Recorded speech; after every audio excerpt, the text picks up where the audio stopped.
Hey, what's up, you guys? Bloody Jacob here to bring you my review of this week's episode of DC's Legends of Tomorrow on the CW, which was episode 7 of season 3, called Welcome to the Jungle.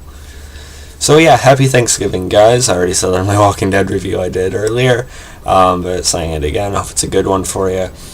And yeah, so this week's episode I liked a lot, or at least I liked it. I don't know if I should say a lot. Well, yeah, because every time I sit down, I remember, oh yeah, I actually really like Legends of Tomorrow, and I enjoy it more than I think.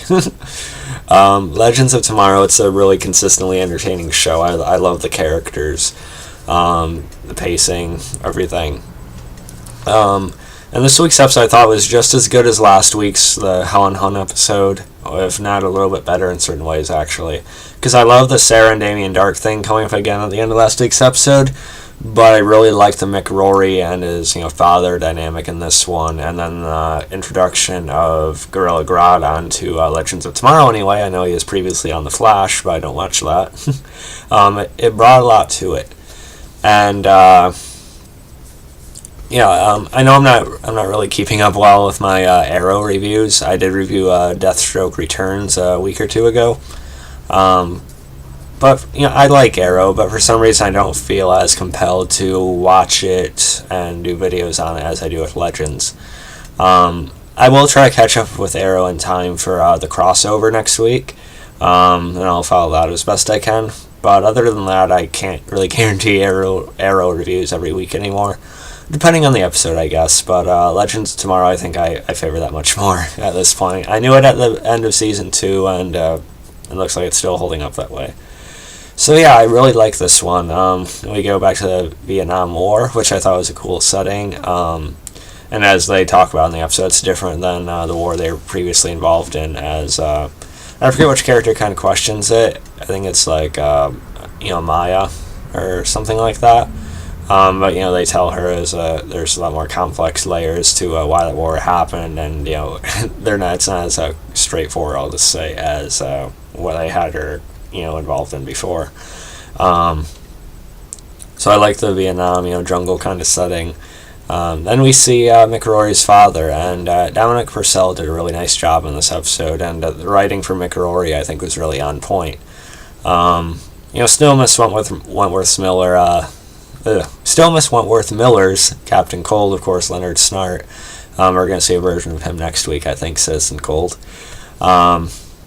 But Dominic Purcell did a really nice job in this one, and Mick's kind of a comic relief, musclehead, tough guy a lot of the times, sarcastic dick, lovable though, but sometimes sometimes we get to see more layers to him when you see that he's a lot smarter and a lot more on the ball than the way he presents himself as, and this was a prime example of that.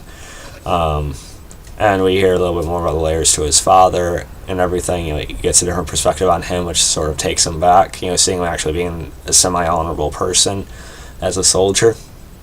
And then he sees that it was really the war that he brought home with him. A lot of what he went through and that he's seen, it really screwed with him, which is why it probably led into what Mick and his family probably went through when they were all together when he was younger. So I thought that was actually pretty well handled, and it was perfect because the actor they have playing his father, he has the same deep voice like this. So, it's over the top, but it worked, and it was just a lot of fun on that end, as well as being, investing, as I said. I like Gorilla Grodd being in control of the area there, and we get to see there's a couple of different perspectives to what he's doing as well. His main, I don't want to say servant, but his main follower, I forget her name on the show, but she also played Edu on Vikings on the History Channel, which is a phenomenal show, by the way. That's returning, actually I think November 29th. She may or may not be on it, though, but still. I don't want to spoil it for those of you who haven't watched Vikings yet, but get on that, by the way. But yeah, so I liked it. Sara wasn't in a lot of this episode. That's the one downside of this episode, and why I might still like last week's episode just as much as this one. She's still laid out in a coma kind of thing from what Damien Dark and his witch did to her last week, which made sense. And when Gorilla Grodd attacks the Wave Rider, she is actually taken under control by him. And it was semi-funny when, she was being controlled and she went for Grodd, and then I think it's, it was Benjamin Franklin or whatever, he hit her in the back head with the frying pan to knock her out.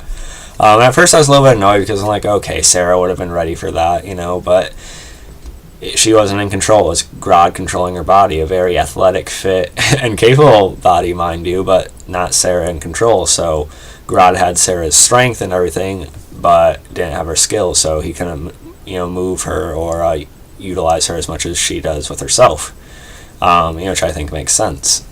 And then we see Grodd. He is Damien, talks to him at the end of the episode, so we're getting sort of our villain group for this season, which I think is good. Really like that Grodd's going to be an antagonist for the Legends now, even though we see that he's not really a complete villain in this scenario, but, it makes sense with the way he was driven and the way he took the bombings and everything. So yeah, really nice episode. I rated last week's episode an 8.6, so I'm giving that one about an 8.6 as well, maybe 8.7. Really liked it a lot. Follow me on Facebook, Twitter. I almost said Instagram for some reason. I don't have an Instagram. Subscribe. I'll catch you guys next time. Peace.